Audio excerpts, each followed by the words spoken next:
The Winnipeg Jets are the talk of the hockey world. At least their series win over the Edmonton Oilers is. And here to discuss that from The Athletic is Murat Ates. Murat, thank you very much for doing this today. How are you?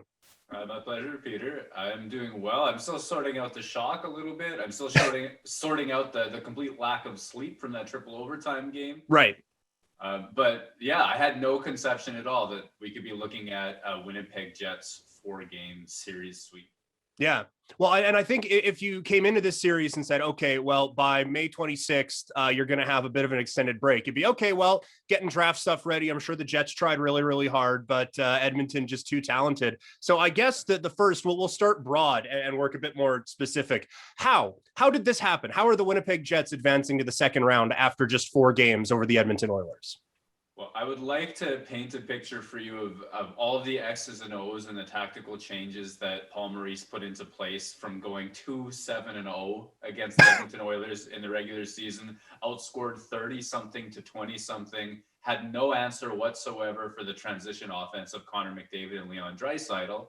And I would like to say that because it was a 4-game sweep, Winnipeg had it solved and the answer was there. The truth is, they made just several different tiny changes that I think added up to giving themselves a chance in every game. And I think that they got a little bit lucky to win all 4. I mean, they were 1-goal games. Even the one that wasn't overtime was a 1-goal game and then 2 empty netters. So the first major key for me was from an X's and O's perspective, the idea that Winnipeg's top line, that's Mark Scheifele, Blake Wheeler, Kyle Connor, played a lot of minutes against McDavid and Draisaitl, and they backed way off of the forecheck to the point where it wasn't a 2-1-2 like the Jets usually run, or sometimes the Jets like to trap, and that involves 2 guys starting at least in the offensive zone, but sometimes even much, much more aggressively than that. They threw 1 guy at the Oiler defenseman coordinating the breakout, and then you could look, and I have photos on my cell phone of the neutral zone almost empty until you get 4 Winnipeg Jets across their own blue line. And the idea... Yeah, it's such a sea change from the regular season. But the idea was that if McDavid and Draisaitl are going to get speed through the neutral zone, they're either going to have to make a play 1-on-2 or 1-on-3 against as many Jets as there were. They're going to have to make a special sort of play, or they're going to have to give up the puck or admit that they're going to get held up on their way into the zone. So there was no way to gain the zone with both speed and the puck because, Winnipeg parked the bus at their own blue line.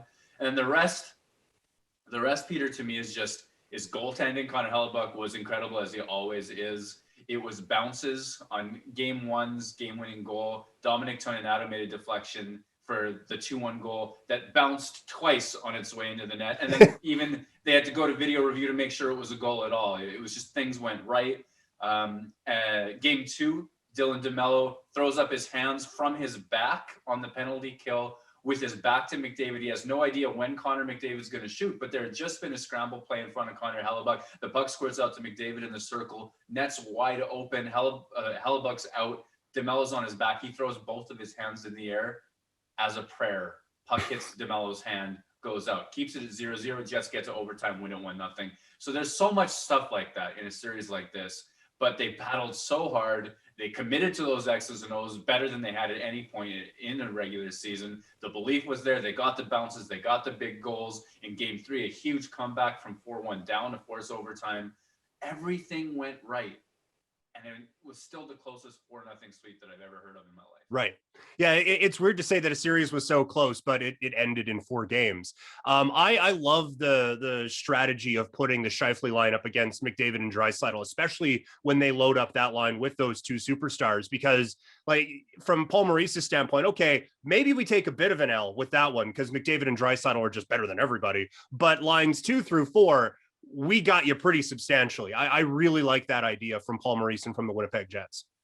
Yeah, that's exactly the theory, right? I mean, you take a bit of an L and you acknowledge that because there's no outscoring that line if they're playing well. It just doesn't happen. And so then Mark Scheifele in particular could have been a difference in a lot of different ways because he's such a tremendous offensive player. He had his defensive commitment and his short shifts commitment questioned during the regular season. He was benched after a particularly poor effort against Toronto on Hockey Night in Canada this season, right? There were some issues about how committed to the two-way game he was, because sometimes he sees opportunities that other people don't see, and he pushes for offense. So when you have that matchup and you have Winnipeg surviving it, one of the big differences in the details was that Scheifele committed, not, I should say, like, there are times when he reached for offense, but when you talk about the patience needed to throw one forechecker and pull everybody else back, sometimes that means a really offensively minded player like that has to go against his first instinct. And I thought there was such incredible discipline most of the series on that part. And then Adam Lowry, like, you can't say enough about Adam Lowry, Andrew Copp, pardon me, and Mason Appleton. They became Winnipeg's second line, and it had such a huge part in that shutdown as well. And for Scheifele, I don't want to say it was like a coming out party, because I think everyone understands he is very good at the sport of hockey. But I don't know if we, even after this series, have a grasp on how good he is. Like, when you look at the North, it was kind of setting up, okay, McDavid versus Matthews. This is going to be cool. And now it's Scheifele versus Matthews. And while he's not McDavid, I don't know if it's as big of a step down as some people think. Like, I think this is a guy who is working his way into superstar status in this league. Well, he's been a point per game player forever now. So there's one Right. thing that, in terms of production, there are a few players that are Mark Scheifele's equal, not just in terms of what he creates for himself, but the quality of chances he creates for other people. He can play a big physical game. He can take contact and keep the puck in just the right spot. He can outweight defenses. He puts pucks into dangerous areas of the ice. Mark Scheifele is a deadly offensive player. And I think the league is beginning to figure that out. From that perspective, if you're an offense first sort of guy, I mean, he should be a perennial all-star. The issue for me, and you see this in the analytics, but you also see it just when you watch, is there are times when he cheats for offense. And the idea that he was able to make the commitment that he did in that series, I think was a big step. And if you see a Mark Scheifele that's that committed and dedicated to playing exactly the game plan against the best players in the world, knowing that there are going to be moments where you give up an offensive opportunity just to do things the right way and make sure that you shut things down, and that maybe at the end of the series in Game 4, Neil Pionk's going to knock a puck down, fire it up to Kyle Connor, and you're going to put the series on ice because you did it the right way. I mean, that becomes an all-around player that should be talked about as one of the best centers. So if we see this beyond this series, if we see this against Austin Matthews, if that's who Winnipeg gets or beyond, then it does become, to me, I like your word, coming out party, but for those sort of nerds who like the two-way aspect of the game as well. Yeah. The Winnipeg blue line is one that fascinates me, because this was in the early days of Winnipeg Jets 2.0. It was the defensive strength of this team, but then you lose Trouba and Dustin Byfuglien disappears into, pardon a bit of the pun, thin air. And all of a sudden you have Josh Morrissey and a bunch of dudes who are like really good number 5 defensemen. And it felt like some kind of came along, but it's still not the most noteworthy aspect of this team. What do you make of the defensive side of things for the Winnipeg Jets with all those guys leaving over the last couple of years? Yeah, it was kind of like the Simpsons baseball episode for a little while, where just like one after another defenseman left for some other reason or injury. And I remember, Peter, I was talking to Paul Maurice in August, right before Dustin Byfuglien's magical disappearance.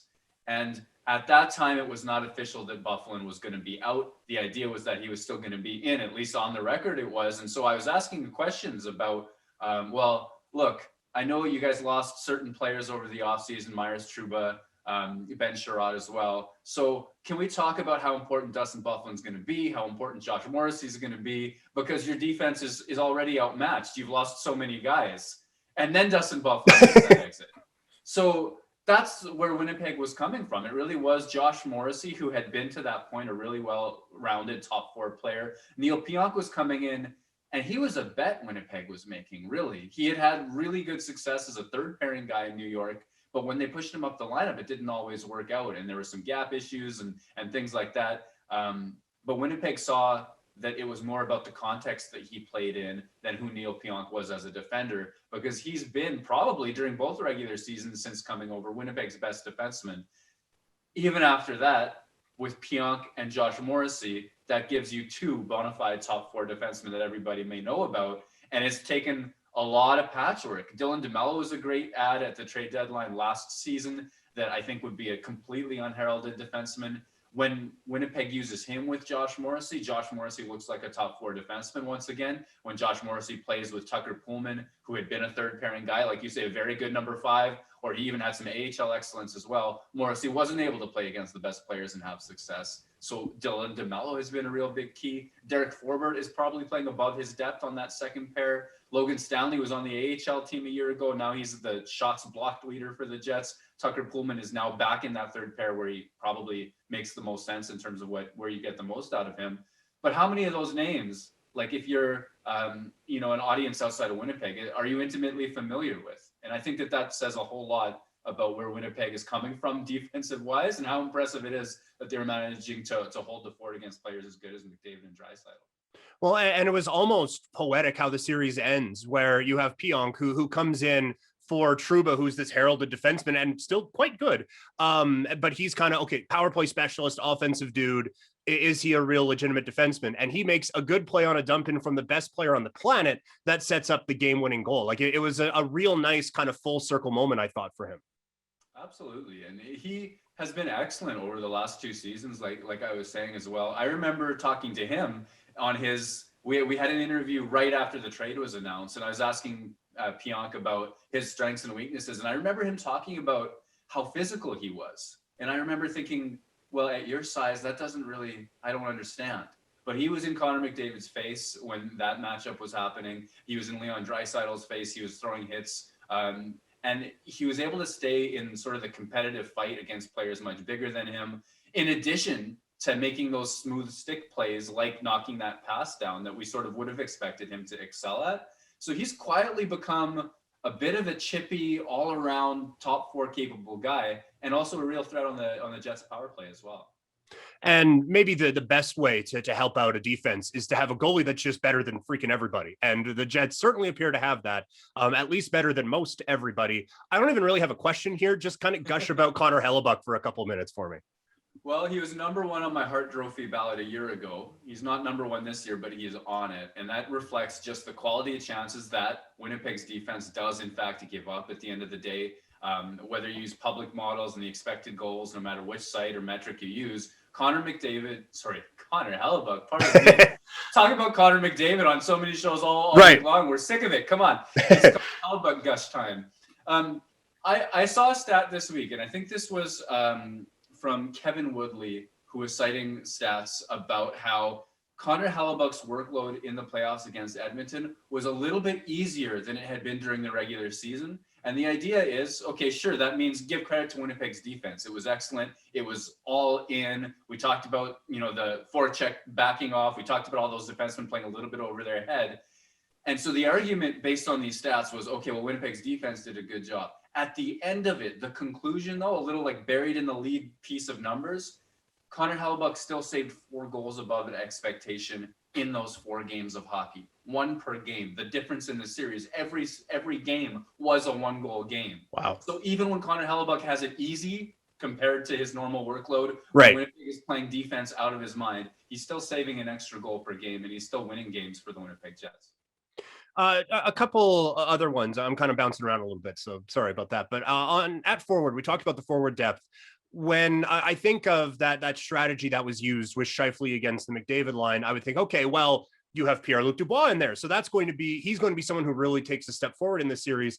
And he was fine, but I didn't view him as like a real game changer in this series. You've watched him much more closely than I have. What have you made of year 1 as a Winnipeg Jet for PierreLuc Dubois? Yeah, you know what? I saw it the same way. I really did. I don't think that when he came in game 2 and in game 2, 3, and 4, did he really take over. And I know that he has that playoff reputation because boy, was he good against Toronto, Tampa Bay as well. He's had some really good playoff series in his life so far. He's had some really big regular seasons in his life so far as well. And as a young player, you're sort of thinking that, okay, maybe this is his time to shine. But the truth is it's been a bit of an awkward transition to Winnipeg. He started with that 2-week quarantine. He comes back, plays, I think it was just 2 games before getting hurt and missing more time, comes back, looking for chemistry. It really just hasn't happened yet for PierreLuc Dubois in Winnipeg. For me, I take a really long view on that. I really believe in the player. I believe in the track record. I believe in the speed, the power, the skill set that he brings.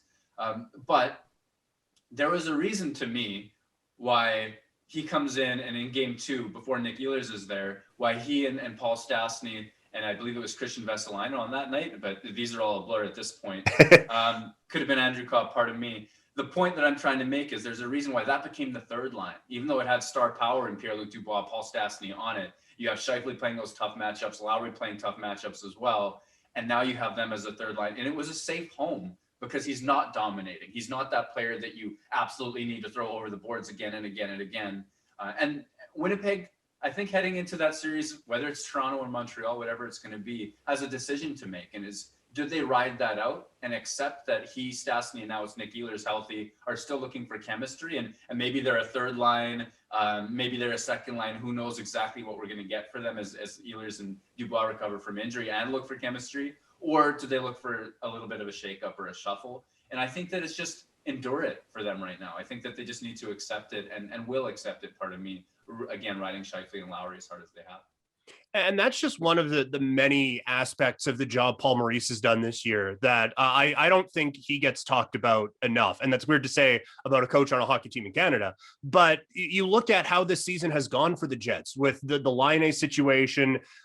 You trade him for Dubois, who, as you mentioned, has to quarantine for 2 weeks. Then he plays for a couple of minutes and he's gone again. You have him calling out one of the most respected players in the NHL, Blake Wheeler, early in the season. You talked about the Scheifele thing. Like, there are so many landmines that he has just maneuvered this team throughout the regular season. There is another simulation of this year where everything goes to hell for Winnipeg. And I think he has done an amazing job with this team. And I don't think he gets the credit he deserves for what he's done in a North division that people like to dump on a little bit. But you look at the talent that's in this division, they're even Ottawa, who sucks. Like, they still have a lot of very talented players. The Flames couldn't put it together. They have a ton of talent. The Canucks were wow, but they have a ton of talent. Like, there aren't a whole lot of easy nights in this division, and he just managed this whole thing. I thought he did an amazing job. What, again, you're watching it a little bit closer. What have you seen from Paul Maurice this year?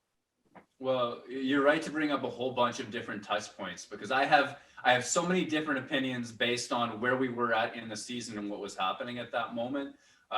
Initially, one of the first things that confused me was Dylan DeMello being put on that third pairing instead of with Josh Morrissey, because that pairing is the only version of Josh Morrissey over the last 2 years that is above 50% in expected goals, shots, all of the flow of play sorts of metrics. DeMello is such a calm veteran presence that Morrissey plays great with. I wondered about that. That was a head scratcher. There was a moment when Nathan Beaulieu was injured playing through a torn labrum in his shoulder, and he was put on the top pairing with Josh Morrissey as well. Both of those guys are left-handed. Morrissey was made to play on his offhand size to accommodate this injured player who traditionally is a third pairing defenseman anyway. So there were some things to point to, believe me, that I was baffled by, did not understand. And I think that there was some criticism of coaching well warranted this season. But at the same time, you look at Calgary, Vancouver, some of these other situations where they have talent, but at times we're just simply not able to put it together. Winnipeg survived. Winnipeg didn't. I thought they would have a tougher time than they did this season, because I saw such quality in some of those other teams. Winnipeg never really came off it. They never really let things get away until the very end of the season, where they were on a losing streak there. But they were able to mitigate all of their issues better than a lot of those other teams that were probably equal with them in talent. And I thought Paul Maurice had a lot to do with that. I thought that he was very aggressive in protecting Blake Wheeler in the media. You guys are beaking my captain, he said. All the analytics and the deep dives you can do won't point out what he's going through right now. And it comes out later. He's playing through cracked ribs, and down the stretch, Wheeler turned the corner, and in the playoffs, he's been amazing. He's really been quite good. So I guess what I'm trying to say through all of that is that there's been stuff to like, there's been stuff not to like. But when it came to the playoffs and getting ready for them, turning that 2-7-0 record against Edmonton into a 4-game sweep, getting buy-in from Mark Scheifele, whose defense I've criticized, to play the right way, to play those short shifts, to really commit to that 5-man defense, coming up with that in the first place, making those systematic tweaks, and then just managing, I guess, the emotions of what has been one of the wildest years that any of us can remember.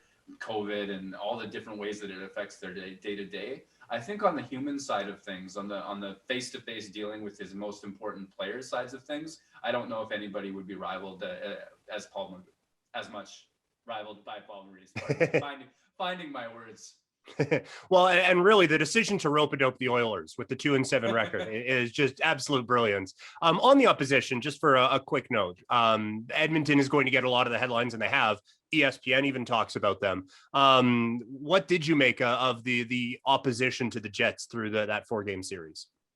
Well, it's kind of funny. I think that this is one of the situations where bounces and goaltending really will change forever how we perceive this series. And like, let's go back to game one. Connor McDavid and Leon Draisaitl are on separate lines, and both of their lines are creating more than they're giving up from a scoring chance perspective. Winnipeg's having issues defending against them. Period one is tentative from both teams, but in the second and third, it's really Edmonton that's coming in waves. It's Jesse Puljujarvi who scores the series' first goal. It's 1-0 Edmonton. And then you look back at all of the regular season history. Every time Winnipeg chased a game against the Edmonton Oilers and opened up, Edmonton made them pay. Connor McDavid would score off the rush. Leon Draisaitl would score off the rush. There was a 6-1 game. 5 of the goals were off the rush.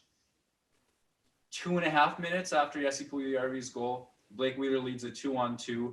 Dmitry Kulikov and Adam Larsson completely mess up their switch, allowing Tucker Poolman a lane to the net. Wheeler shoots from the top of the zone, bounces off Mike Smith's pad. I think he should have had it. Bounces right to Tucker Poolman. It's his third shot of 2020 from the center slot. He doesn't get to that real estate traditionally. It is his first goal of 2021. Pardon me, I said 2020. First goal of 2021. He's not an offensive powerhouse. He scores this goal, immediately ties the game, and suddenly a team that has failed to chase doesn't have to anymore, and they get to go back to the game that they need to play. They get that double deflection from Toninato to win the game. It's 2-1. And then let's talk about the opposition. Dave Tippett unites McDavid and Draisaitl, giving themselves one overpowered line instead of two, which I thought was a curious decision given that flow of play-wise, maybe not results, but flow of play, I thought that they had the edge and would have been the advantage, a bit of a matchup issue for Winnipeg, but he puts them together. And then throughout the series after that, it seemed to be that Winnipeg was always dictating and Edmonton was always responding. And I thought that a whole bunch of that was just because the Jets got the early bounce in the early series lead. So what now for Winnipeg? I'm assuming they will play Toronto, but obviously Montreal still has a bit of a say in that. As my cat wants to join the festivities. For the Winnipeg Jets, I kind of feel like the rest of this is just great. There's the cat. I kind of feel like the rest of this is just gravy when you're talking about the Jets. They probably don't feel the same way. What are the expectations now of the Jets moving forward? Yeah, well, there's more belief in that room than there is outside of it. I'll tell you that much, to be sure. I would hope so. Yeah. Dylan DeMello said today that the noise, the outside noise of who predicted whom, was known to the Jets, and they kind of had this belief in the room that they could bust some playoff brackets and ruin some playoff pools. And I mean, they did that by eliminating McDavid and Draisaitl. It would be all the same heading into a matchup against Toronto. It would be such a similar scenario, but against a better, deeper team where I'm sure the national media is going to be all over the Maple Leafs. They're going to be all over Austin Matthews. Winnipeg's not going to get a whole lot of respect in terms of the coverage. And perhaps rightfully so, to an extent that they should be the underdogs against a team like that, assuming it is the Maple Leafs. They would be the underdogs. They were the underdogs a moment ago. It seems to have worked out for them. I guess if you have Connor Hellebuyck and you get the bounces and you play the right way, it's tough to tell a team what they can't do. But I'm kind of with you. If you're asking me to make a series prediction, I think that they'd be the underdogs for the second straight series. Yeah. And I still would view it as a successful season for the Winnipeg Jets. Like, I think anything beyond this point is just kind of adding on top to a great year for Winnipeg. Last one for you. This has obviously been a year and a half almost like we've never seen before. Just for you, covering hockey during a pandemic and now covering playoff hockey into 3 overtimes in a pandemic. What has this experience been like for you as we hopefully get a little bit closer to normalcy for next year? I think first and foremost, I've really been able to take stock of how lucky I've been that I've been able to keep writing, at The Athletic, we were all sort of in this, well, what happens now mode a year ago when things got shut down, and we were able to come up with a plan, and I was able to keep engaged with it. We had the return to play, things shook out. So I guess what I'm trying to say is that I get to do what I get to do is like not lost on me ever, but it's especially something I'm reminded of every single day, I think, during just how odd this is. From a coverage point of view, yeah, I can complain about Zoom calls. Like they're not as, you know, one-on-one as a conversation in the room would typically be. And I mean, just you or me, if we're talking to an audience of the entire country every time we speak, how, you know, how personal can you get? Right. In terms of talking to reporters and that. So there's changes in terms of how coverage is made, but then I think like that's just noise given the circumstances of the rest of the year. The most emotions I felt all year were game 3 right before puck drop. It was Winnipeg's first playoff game at home. The pump up music is blaring. I think it's All the Lights by Kanye West. You got the Jets are just fired up. You can tell there's this like added life and boost. And maybe it's because I'm in the building as opposed to in Edmonton, right? Because we're not traveling. So I'm in the building and I get to like perceive just how wired they are and how fired up they are for this playoff game. And everything is right, except you look and there's no fans in the building. And I just like, I got genuinely emotional. I just wished that we had done this whole thing so much better pandemic wise, and that they could have been there to enjoy what became 2 back-to-back just incredible nights for them. So there's some wistfulness that comes with that. Well, I've taken up way too much of your time. So thank you for doing this. I really, really appreciate it. I really enjoy your work over at The Athletic. So I'm happy you get to be in the building. I didn't know that. So that's awesome. But yeah, enjoy what is left of this Winnipeg run, and I'm sure we'll be chatting again soon. Right on, Peter. Thank you.